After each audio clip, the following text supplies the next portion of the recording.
சென்னகேச பெருமாள் தேர் திருவிழா நடந்து கொண்டிருக்கிறது. வர்ண பகவான் வந்து கொண்டிருக்கிறார். இவ்வளவு வெயில் காலத்துல கூலிங்கா இருக்கிறதுக்காக குளிர்ச்சியா இருக்க பாருங்க, வர்ண பகவான். அதான் மழை வந்துகிட்டு இருக்கு.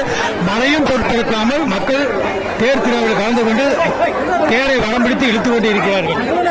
அந்த நிகழ்ச்சியை தச்சாக பார்த்து கொண்டு இருக்கிறீர்கள். நியூஸை யூடியூப் லைக் பண்ணுங்க, ஷேர் பண்ணுங்க, சப்ஸ்கிரைப் பண்ணுங்க, மறந்துடாதீங்க. பக்கத்தில் பெல் பட்டனை டச் பண்ணுங்க.